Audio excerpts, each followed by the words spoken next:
Hey guys, the best event, the most fun event is finally returning after a whole month of absence. Mythological Ritual is going to be active in a little under 4 days.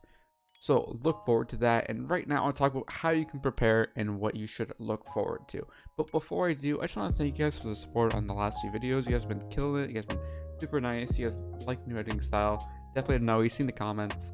But if you want to keep seeing these types of videos, be sure to like the video, maybe leave a comment down below what you want to see next, and maybe subscribe if you enjoy the content. Anyway, so how do you prepare for this event? Well, at first we had no idea how to, but now you can just go to the bazaar and go look at the item pricings themselves. So during the event, these items will definitely go down in price, right? So yeah, the Griffin Feather, it's about 100k right now. It was hovering about 60 to 80k before the the update disappeared. The Dale Stick, it's garbage, so it doesn't matter. And they have the Ancient Claws and the the Enchanted Ancient Claws hovering about 200k and 1,000 each. So what do you use those for? So those are used to craft the components to upgrade the Griffin Pet. And what do you need the Griffin Pet for? Well, the Griffin Pet is pretty much for getting these creatures. So you need to get these upgrade stones to upgrade your pet all the way to legendary. And once you upgrade your pet all the way to legendary, you get access to a bunch of new mobs to fight, which is a very fun mechanic. Now, it is very challenging content. Most players will not be able to solo these mobs, even if you have some of the best gear in the game. Maybe not perfect best gear, but you need the most the strongest items you can get your hands on to go about doing this. Now, the Griffin Pet is a very good pet, mind you. Now, this content would be pretty trivialized if we didn't have to rely on a Griffin Pet, since its stats are not the greatest.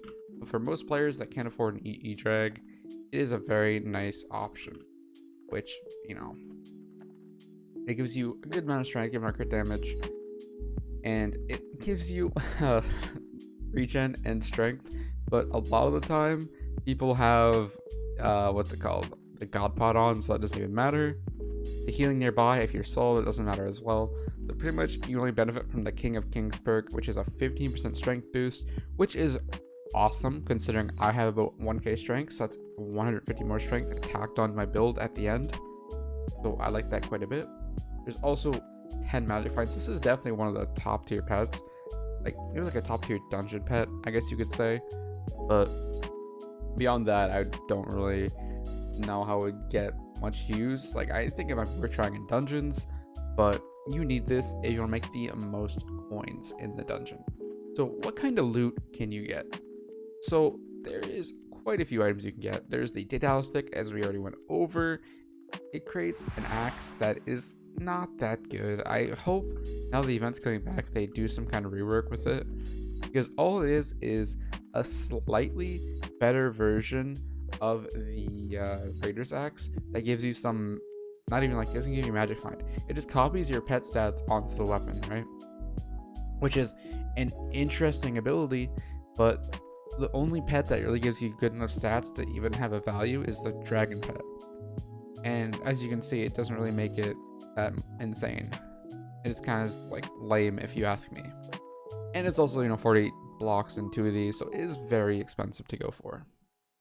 There's also multiple pet items you can get from this. I have to dig them up, but we have the Empty Gravities, which is one of the best pet items in the game if you use the E-Drag or something that gives you a lot of strength. There's also the Tiger Plushie, which is also one of the best combat pet items in the game. It gives you 35 attack speed.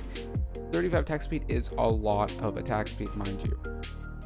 Doing this makes it so you don't have to change your talisman build to increase your attack speed, because you need attack speed when you fight higher HP mobs, especially in the dungeon. Especially this update, these mobs have millions of health, so and you cannot kill them. It takes multiple hits. Probably takes 50, it takes over 100 hits to kill an Inquisitor.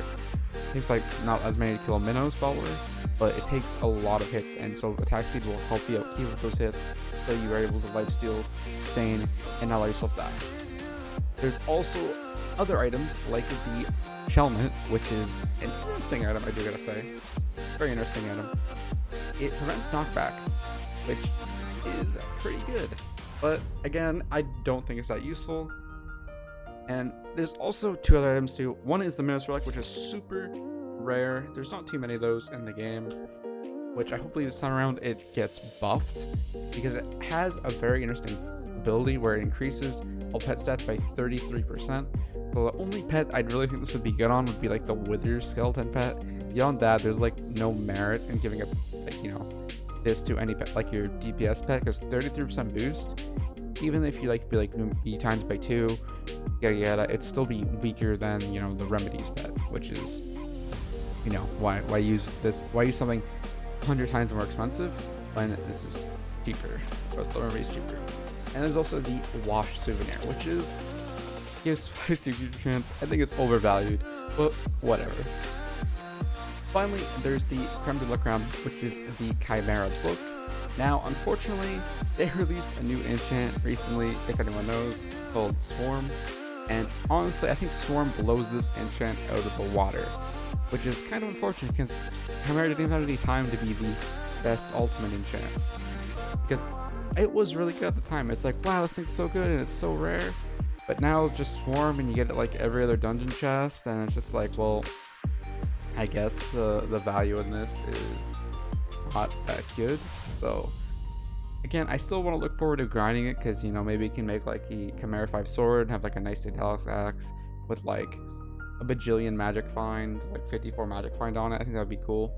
But, you know, that's just like a long-term goal / something funny to do. It's not really too practical, but hey, it'd be content, I guess you could call it. So the last thing that you might want to go for if you plan on playing this update is the Revelation Sword. If you have good gear like Superior and other stuff, you might want to be getting this sword as soon as you can. It will help you defeat the mobs a lot easier, but you will die a lot quicker if you make mistakes. But it will enable you to beat up the Inquisitors by yourself, as long as your stats are high enough and you're able to maintain your hits. I know it's going to be a struggle, you know, especially if you're low gear, you might not be able to do this, but maybe try to squad up with some friends, since the Inquisitor is supposed to be designed to have people help you kill it.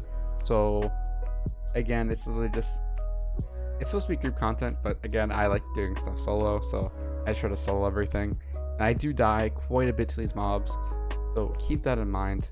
Also, Venomous doesn't work, sadly, because I patched that, which would help a lot, because these mobs strafe you harder than dungeon mobs do, so keep that in mind. Beyond that, that's just quickly what I wanted to cover. Definitely some highlights coming from this update returning, because I'm actually super excited. Hope you guys are excited as me, because this is definitely be really fun week. Let's take a break from dungeons and play this, and maybe by the time it's over we get another update. So that sounds good to me. Hope you guys enjoyed this little quick discussion. I will catch you guys next time. Bye.